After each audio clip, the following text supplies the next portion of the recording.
ആദ്യം എൻ്റെ വേദനയൊന്ന് ഞാൻ നിങ്ങളുമായിട്ട് പങ്കുവയ്ക്കുകയാണ്. എല്ലാവർക്കും അറിയാം ഇപ്പം എന്താ നമ്മൾ അമ്മമാരുടെ വേദന. കേരളത്തിന് പുറത്തു നിന്നും വന്നിറങ്ങുന്ന ആൾക്കാരാണ് ഇതിൽ കൂടുതൽ സജീവമായിട്ട് നിൽക്കുന്നത്. പെട്ടെന്നൊരു സംഭവം കേട്ടാണെ പോലീസുകാരെ വിളിച്ച് പോയി പിടിക്കടാ എന്നൊന്നും പറയാനൊക്കത്തില്ല. അതൊക്കെ വെറുതെ ഈ ഒരാൾ ഭരിക്കുമ്പോൾ മറ്റൊരാൾ പറയുന്നത് ആരോപണം മാത്രമായിട്ട് കാണുക. നടക്കില്ല എന്ന് വിചാരിച്ച ഒരു കാര്യം ഒരു കാലത്തും സെക്രട്ടേറിയറ്റിൽ കയറിപ്പോകാൻ അറിയാൻ വയ്യാത്ത ചില പാവപ്പെട്ടവരുടെ വരെ കാര്യങ്ങൾ നമ്മൾ അറിയിക്കുമ്പോൾ ചെയ്തിട്ടുണ്ട്. ഞാൻ ഇല്ല എന്ന് പറഞ്ഞാൽ അത് നുണയാകും. വിമൻസ് എംപവർമെൻ്റ് എന്നൊക്കെ പറഞ്ഞിട്ട് ഇങ്ങനെ ഘോരം പ്രസംഗങ്ങളാണ്. എനിക്ക് ഒന്നേ പറയാനുള്ളൂ, ഇതിൻ്റെ തുടക്കം സ്വന്തം വീട്ടിൽ നിന്നായിരിക്കണം.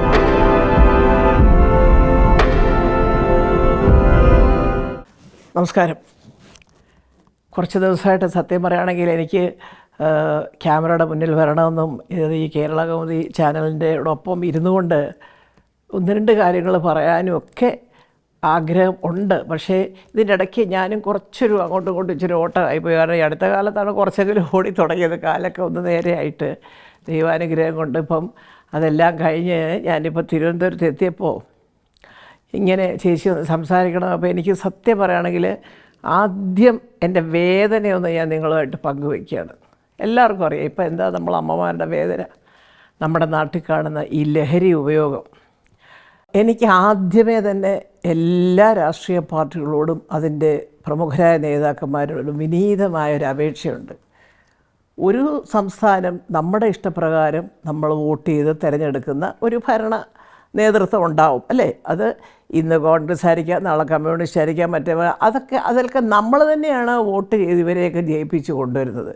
എന്നിട്ട് പിന്നെ ഇവിടെ ഒരു ഇത് നടക്കുമ്പോൾ ഈ വെറുതെയുള്ള ഈ രാഷ്ട്രീയ ആരോപണ പ്രത്യാരോപണങ്ങൾ കൊണ്ട് ഇവിടെ നടക്കുന്ന സകലതും ഈ ഇരിക്കുന്ന സർക്കാർ, ഞാൻ ഒരു സർക്കാരിൻ്റെ കൂടെ പിടിച്ചത് നിങ്ങൾ എവിടെയെങ്കിലും കണ്ടിട്ടുണ്ടോ? ഞാൻ മറ്റേ പാർട്ടിയുടെ കൂടെ കൂടി പിടിച്ച് പോകുന്നത്. എനിക്ക് എൻ്റേതായ രാഷ്ട്രീയമുണ്ട്. പക്ഷേ ഞാൻ എപ്പോഴും ചിന്തിക്കുന്നതും ബഹുമാനിക്കുന്നതുമൊക്കെ വ്യക്തിപരമായിട്ട് ചില തീരുമാനങ്ങൾ എടുക്കുമ്പം അതെന്തും മാത്രം സാധാരണക്കാരന്, കാരണം ഈ ഭരണം എങ്ങനെയാണെന്നോ ഇതിനകത്ത് എന്തൊക്കെ നടക്കുന്നതെന്നോ ഒന്നും അന്വേഷിക്കാത്ത ലക്ഷക്കണക്കിന് ആൾക്കാർ നമ്മുടെ കേരളത്തിലുണ്ടല്ലേ. അവർക്ക് വേണ്ടി വേണം നിങ്ങളെല്ലാവരും ഒന്നിച്ച് നിൽക്കാനായിട്ട്. അപ്പോൾ അവിടെ ഇതിനകത്ത് എത്ര പേര് എൻ്റെ പാർട്ടിക്കാരുണ്ട്, എത്ര പേര് മറ്റവൻ്റെ പാർട്ടിക്കാരുണ്ട്, അത് നോക്കരുത്.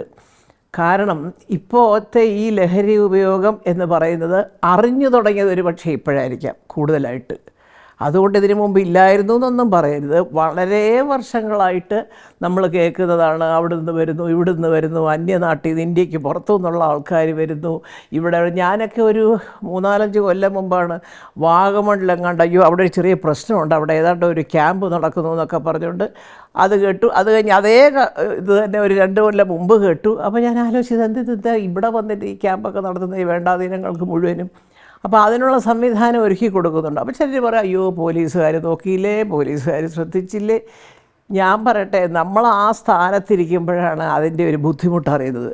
പെട്ടെന്നൊരു സംഭവം കേട്ടാണെ പോലീസുകാരെ വിളിച്ച് പോയി പിടിക്കടാ എന്നൊന്നും പറയാനൊക്കത്തില്ല. അതൊക്കെ വെറുതെ ഈ ഒരാൾ ഭരിക്കുമ്പോൾ മറ്റൊരാൾ പറയുന്നത് ആരോപണം മാത്രമായിട്ട് കാണുക. ഈ എന്താ പറയുക, ഈ സ്ത്രീ ശാക്തീകരണത്തിൻ്റെ, അതായത് വിമൻസ് എംപവർമെൻ്റ് എന്നൊക്കെ പറഞ്ഞിട്ട് ഇങ്ങനെ ഘോരം പ്രസംഗങ്ങളാണ്.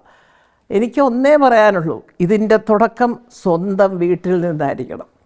പ്രത്യേകിച്ചും സ്ത്രീകളെന്ന്. എങ്ങനെയാണ് ഈ സ്ത്രീ ശാക്തീകരണം എന്ന് പറഞ്ഞിട്ട് ഈ വിമൻസ് എംപവർമെൻറ്റ് കൊണ്ടുവരുന്നത്? അത് സ്ത്രീകളിൽ നിന്ന് തന്നെ തുടങ്ങണം. അല്ലാതെ രാഷ്ട്രീയക്കാർ പ്രസംഗിച്ചിട്ട് പെണ്ണുങ്ങളെ അവിടെ പൊസിഷനിലിരുത്തി അധികാരം കൊടുത്തു ഇങ്ങനെടുത്തു, അതൊന്നും അല്ല. സ്ത്രീ എന്താണ്, സ്ത്രീയുടെ ശക്തി എന്താണെന്ന് സ്വന്തം വീട്ടിൽ കാണിച്ച് തുടങ്ങിക്കൊണ്ട് വേണം സമൂഹത്തിലേക്ക് ഇറങ്ങാൻ അല്ലേ? അപ്പോൾ ഒന്നും ഉണ്ടായിട്ടില്ല. അവർക്ക് എവിടേക്കോ സ്നേഹം നഷ്ടപ്പെടുന്നുണ്ട്, എവിടേക്കോ അവരിലേക്കുള്ള ശ്രദ്ധ നിങ്ങൾക്ക് പോകുന്നുണ്ട്. എന്തിനാ പറയുന്നത്? ഞാനിപ്പോൾ ഒരു 4-5 ദിവസം മുമ്പാണ് പരീക്ഷ എഴുതിയത് ശരിയായില്ല, തോറ്റു പോകുമോ എന്ന് പറഞ്ഞ് പേടി എന്നും പറഞ്ഞ് ആത്മഹത്യ ചെയ്യുക. അത് ലഹരിയുടെ പുറത്താണെന്ന് പറഞ്ഞ് പിന്നൊരു കഥ. ഇതൊക്കെ ഞങ്ങൾക്ക് മീഡിയയിൽ നിന്നാണ് കേട്ടോ അറിയുന്നത്. എനിക്കത് സത്യം പറയുകയാണെങ്കിൽ മീഡിയക്കാരോടും പറയാനുണ്ട്, നിങ്ങൾ ഈ ഒരുപാട് പറഞ്ഞങ്ങ് എന്താ പറയുക, എന്തെല്ലാം സീരിയസ് പ്രശ്നങ്ങൾ ഇവിടെ കിടക്കുന്നത് അപ്പോൾ പറയണം, അതിൻ്റെ ചൂണ്ടിക്കാണിക്കണം. അതങ്ങനെ ചെയ്തു ഇങ്ങനെ ചെയ്തു, അവരുടെ ലാഭത്തിന് ഇവരുടെ ലാഭത്തിന് അല്ല മീഡിയ നടത്തുന്നത് എന്തിനാണ്? ഞാനൊരു ചാനലിന് വേണ്ടിയല്ലേ ഇപ്പോൾ സംസാരിക്കുന്നത്. ഇത് നഷ്ടത്തിലോടാനായിട്ട് ഇതിൻ്റെ മാനേജ്മെൻറ്റ് താല്പര്യപ്പെടുമോ? ആദ്യം തുടങ്ങിയ ചാനൽ മുതൽ ഇന്നലെ തുടങ്ങിയ ചാനൽ വരെ തുടങ്ങുമ്പോൾ ഇത് കാണാൻ പ്രേക്ഷകരെ കിട്ടണം, ഇതിൽ ജോലി ചെയ്യുന്നവർക്ക് ശമ്പളം കൊടുക്കണം, ഇത് വലിയ നഷ്ടമൊന്നുമില്ലാതെ മുന്നോട്ട് കൊണ്ടുപോകണം, അതിനെന്തെല്ലാം പരിപാടികൾ നമുക്ക് സംഘടിപ്പിക്കാം എന്നുള്ളത് തന്നെയാണ് മുഖ്യമായ ലക്ഷണം. പക്ഷേ അതിൻ്റെ അവതരണ രീതി എന്തെല്ലാം കാണുന്നു, നമ്മൾ കേൾക്കുന്ന കാര്യങ്ങൾക്ക് ഒരുപാട് പൊടിപ്പും തൊങ്ങലും ഒക്കെ വെച്ച് അവതരിപ്പിക്കുക പലരും. എന്തിനാണ്? അവനവൻ്റെ വാചക കസരത്ത് കാണിക്കാൻ വേണ്ടിയിട്ടോ? അല്ലല്ലല്ല, അതെനിക്ക് സത്യം പറഞ്ഞാലൊരു സങ്കടമുണ്ട്. ഇപ്പം ഞാൻ പറഞ്ഞാൽ പറയുമോ അവർ തുടങ്ങി എന്നൊക്കെ പറയും, പക്ഷേ അതല്ല ഞാൻ പറയുന്നത്. കാരണം നമ്മുടെ കുഞ്ഞുങ്ങളുടെ പോക്ക്, എനിക്ക് എല്ലാ സർക്കാരിലും വിശ്വാസമാണ്. പ്രത്യേകിച്ച് എനിക്ക് ബഹുമാനപ്പെട്ട നമ്മുടെ ഇന്നത്തെ മുഖ്യമന്ത്രി ശ്രീ പിണറായി വിജയനോട് വലിയ ബഹുമാനമാണ്. കാരണം നടക്കില്ല എന്ന് വിചാരിച്ച ഒരു കാര്യം അദ്ദേഹത്തിനെ ഞാൻ കണ്ടതൊക്കെ കഴിഞ്ഞിട്ട് ഒരു ഫോൺ കോളിലൂടെ നിഷ്പ്രയാസം, എൻ്റെ മാത്രമല്ല, ഒരു കാലത്തും സെക്രട്ടേറിയറ്റിൽ കയറിപ്പോകാൻ അറിയാൻ വയ്യാത്ത ചില പാവപ്പെട്ടവരുടെ വരെ കാര്യങ്ങൾ നമ്മൾ അറിയിക്കുമ്പോൾ ചെയ്തിട്ടുണ്ട്. ഞാൻ ഇല്ല എന്ന് പറഞ്ഞാൽ അത് നുണയാകും. ഞാനങ്ങനെ കള്ളം പറഞ്ഞിട്ട് ആരുടെ മുമ്പിൽ ആളാവാനോ അല്ലെങ്കിൽ ഒരാളിൻ്റെ പ്രീതി പിടിച്ചു പറ്റ. പക്ഷേ അത് രാഷ്ട്രീയക്കാരങ്ങനെയല്ല. കുറച്ചൊക്കെ സത്യമുണ്ടെന്നറിയാമെങ്കിലും എന്തെല്ലാം പൊടിപ്പും തൊങ്ങലും ചേർത്ത് പറയാമോ, അത് അവരുടെ ജീവിതമാർഗ്ഗമാണ്. അടുത്ത പ്രാവശ്യമെങ്കിലും നമുക്ക് അധികാരം കിട്ടണേ എന്നുള്ളൊരു വ്യാമോഹം കൊണ്ടോ മോഹം കൊണ്ടോ അതിമോഹം കൊണ്ടോ എങ്ങനെ വേണേൽ നിങ്ങൾക്ക് അതിനെ വർണ്ണിക്കാം. അപ്പോൾ എനിക്കൊന്ന് പറയാനുള്ളത്, ഈ ലഹരി ഉപയോഗം സത്യം പറയുകയാണെങ്കിൽ ഞാൻ ഈ വായിച്ചതിൽ നിന്നും മാധ്യമങ്ങളിൽ നിന്നും പത്രങ്ങളിൽ നിന്നും ഒക്കെ മനസ്സിലാക്കുന്നത്, കേരളത്തിന് പുറത്തു നിന്നും വന്നിറങ്ങുന്ന ട്രെയിനിലും ബസ്സിലും ഒക്കെ ആയിട്ട് വന്നിറങ്ങുന്ന ആൾക്കാരാണ് ഇതിൽ കൂടുതൽ സജീവമായിട്ട് നിൽക്കുന്നത്. ഞാൻ എറണാകുളത്ത് എനിക്ക് വീടുണ്ട്. അപ്പോൾ പലരും പറയാറുണ്ട്, ആ വടക്കം പരവൂർ സൈഡിൽ പെരുമ്പാവൂർ ഏരിയയിൽ അവിടെ ഇവിടെ മറ്റിടത്ത് മറിച്ചിടത്ത്, പിന്നെ ഈ മറ്റ് കോൺട്രാക്റ്റ് പണികൾക്ക് വരുന്ന അന്യനാട്ടിലെ പിള്ളേർ, ഇവരുടെയൊക്കെ ആധാർ കാർഡ്, ഞാൻ സത്യം പറഞ്ഞാൽ ഈ അടുത്ത കാലത്ത് ഞാൻ ഒരുപാട് ബഹുമാനിക്കുന്ന വളരെ സൗമ്യനായിട്ട് സംസാരിക്കുന്ന ഒരു മന്ത്രിയോട് ചോദിച്ചു, സാറേ എനിക്കറിയത്തില്ല, എനിക്ക് എൻ്റെ നിയമവശങ്ങൾ അറിയില്ല. ഞാൻ ചോദിച്ചു, നമുക്ക് ശരിയാണ് ഇന്ത്യക്കകത്ത് അങ്ങോട്ടും ഇങ്ങോട്ടും സഞ്ചരിക്കാനായിട്ട് നമുക്കൊന്നും ചെയ്യാൻ പറ്റത്തില്ല, പക്ഷേ ചെറിയ രീതിയിലെങ്കിലും അങ്ങനെ ഒരു സംവിധാനമോ അല്ലെങ്കിൽ ഒരു പ്രഗത്ഭരായ നിയമപാലകരോടൊന്ന് ചോദിക്കുക. കാരണം ഇപ്പോൾ ഡൽഹിയിൽ നിന്നോ ബീഹാറിൽ നിന്നോ വെസ്റ്റ് ബംഗാളിൽ നിന്നോ ഒറീസയിൽ നിന്നോ കുറേ ഒരു ഗ്രൂപ്പ് വന്ന് നമ്മൾ കമ്പാർട്ട്മെൻറ്റിൽ കയറുമ്പോൾ അവിടുന്ന് ഇവർ ടിക്കറ്റ് ബുക്ക് ചെയ്യണ്ടേ. അപ്പോൾ ടിക്കറ്റ് ബുക്ക് ചെയ്യുന്നിടത്ത് വല്ല അവരുടെ ഒറിജിനൽ ആധാർ കൊടുക്കുക, അതിൻ്റെ ഒരു സിസ്റ്റത്തിനകത്തൂടെ അതിൻ്റെ ഒരു കോപ്പി ഇവിടെ വരിക, ഈ ആധാറിൻ്റെ ഒരു കോപ്പി നമ്മൾ സൂക്ഷിക്കുക, അങ്ങനെ എന്തെങ്കിലും പറ്റും. എനിക്കറിയില്ല കേട്ടോ, ഞാൻ നിങ്ങളോടൊക്കെ ചോദിക്കുകയാണ്. അങ്ങനെ ഏതെങ്കിലും വിധത്തിൽ കേരളത്തിൽ ജനിച്ച് വളർന്ന് ഇവിടുത്തെ സംസ്കാരവും രീതിയും ഈ സമൂഹത്തിൽ ഇടപഴകി പഠിക്കാത്തവർ പുറത്തു നിന്ന് വരുന്നുണ്ടെങ്കിൽ അവരാരൊക്കെയാണ്? വന്നോട്ടെ. ശരിക്കും പലരും പറയാറുണ്ട് കൂലി കുറവാണ്, അവർക്ക് ഈ ലേബർ വളരെ കുറവാണ്. അപ്പോൾ ശരിയായിരിക്കും, അപ്പോൾ അതുകൊണ്ടൊരു സാമ്പത്തിക ലാഭം ഉണ്ടാവും. പക്ഷെ അങ്ങനെ വരുമ്പോൾ ആര് കൊണ്ടുവന്നാലും വ്യക്തമായ രേഖകൾ, ഞാൻ പറയാൻ കാര്യം വലിയ രീതിയിലുള്ള സംഭവങ്ങൾ ഞാൻ പറയാതെ അറിയാം. ഗൾഫിലൊക്കെ ചെന്ന് എയർപോർട്ടിൽ നിന്ന് ഒരു മേശ കടന്നിട്ടേ നമുക്ക് അപ്പുറത്തോട്ട് പോകാനൊക്കത്തുള്ളൂ. എന്തെല്ലാം വേണം? നമ്മുടെ കണ്ണ് വേണം, കണ്ണാടി ഊരിയിട്ടുള്ള കണ്ണ് വേണം, തമ്പ് ഇംപ്രഷൻ വേണം, മുഖം വേണം, അത് വേണം, ഇത് വേണം, പാസ്പോർട്ട്, ഇത് എന്ന് വേണ്ട, വിസയുടെ കോപ്പി, എവിടെ താമസിക്കുന്നു, എന്തെല്ലാം ഡീറ്റെയിൽസ്. അത് വലിയ രീതിയിലുള്ള, ശരിയാണ്, ഒരു രാജ്യത്തിൽ നിന്ന് മറ്റൊരു രാജ്യത്തിലേക്ക് കടക്കുമ്പോഴുള്ള നിയമങ്ങൾ. പക്ഷേ അതിൻ്റെ ഒരു ചെറിയ രൂപം എന്തെങ്കിലും ചെയ്യാൻ പറ്റില്ല, എനിക്കറിയില്ല കേട്ടോ. ഞാൻ ഇവിടെ ഭരിച്ച് അറിയാവുന്ന പ്രഗത്ഭരായ ഭരണാധികാരികളോട് ഞാൻ ചോദിക്കുകയാണ്, സാർ ഒരുപാട് ഈ പറഞ്ഞതുപോലെ വിവരമുള്ള എന്താ പറയുക IAS ഉദ്യോഗസ്ഥന്മാരും സെക്രട്ടറിമാരും എല്ലാം നിങ്ങളെ സഹായിക്കാനുണ്ട്, എല്ലാവരും കൂടെ ഇരുന്നിട്ട് ഒന്ന് നോക്കുക, ഇതിനൊരു സംവിധാനമുണ്ട്. കാരണം ഇതിൻ്റെ പിന്നിൽ പ്രവർത്തിക്കുന്നത് എല്ലാവരും ഈ മലയാള മണ്ണിൽ ജനിച്ചു വളർന്ന കുട്ടികളല്ല. അവരെ കൂടെ അങ്ങോട്ട് വലിക്കുന്നതിൽ മറ്റ് നാടുകളിൽ നിന്നും വരുന്നവർക്ക് ഒരു മുഖ്യമായ പങ്കുണ്ട്. പിന്നെ എനിക്ക് പറയാനുള്ളത്, ഇപ്പോൾ ഈ അടുത്ത കാലത്ത് എല്ലാവരും ചോദിച്ചു, ചേച്ചി ഒന്നും പറഞ്ഞില്ലല്ലോ, ആശാ വർക്കർമാരെ കുറിച്ച് പറഞ്ഞില്ലല്ലോ. ഈ ആശാ വർക്കേഴ്സിൻ്റെ ജോലി എന്താണെന്ന് നേരിട്ട് ഞാൻ കണ്ണിൽ കണ്ടിട്ടുണ്ട്. എനിക്ക് അവരോട് ഭയങ്കര ബഹുമാനമാണ് സത്യം പറഞ്ഞാൽ. ഒരു അടുക്കള ജോലിക്ക് ഒരാളെ വിളിച്ചാൽ നമ്മളെ ഭരിക്കുന്ന കാലമാണ് അല്ലേ. രാത്രി 1 മണിയായാലും ഫോൺ വയ്ക്കത്തില്ല. അപ്പോൾ നമ്മൾ പറയും, കുഞ്ഞേ എനിക്കൊന്ന് ഉറങ്ങണം, നീ ഇനി നാളെ വിളിക്കാമെന്ന് എന്ന് പറഞ്ഞാൽ അവർക്ക് പിടിക്കത്തില്ല. എൻ്റെ ഫോണ്, എൻ്റെ കാശ്, ഞാൻ 2 മണി വരെ വിളിക്കും, നിങ്ങൾക്കെന്ത് എന്നുള്ളതാണ് മനോഭാവം. അപ്പോൾ അതാണിപ്പോൾ കാലം. നമുക്കാർക്കും ഒന്നും പറയാനൊക്കത്തില്ല. പറഞ്ഞാൽ അവർ ചീത്ത സ്ത്രീ, അവർ ചീത്ത വിളിക്കും, അവർ വഴക്ക് പറയും. രാത്രി 9:30 മണിക്ക് വന്ന് ആരെങ്കിലും വന്ന് വിളിക്കാൻ വന്ന് കുഞ്ഞിന് സുഖമില്ല വിളിക്കുക ഇതാരാ എൻ്റെ ഒരു ബന്ധുവാണ് എന്ന് പറയും. അയ്യോ എന്നാലും ഈ 9:15 മണിക്ക് നിങ്ങളിപ്പോൾ പോകണ്ട, ബൈക്കിലൊന്നും കയറി രാവിലെ വെളുപ്പിനെ വെക്കോ എന്ന് പറഞ്ഞാൽ അത് ഇഷ്ടപ്പെടത്തില്ല.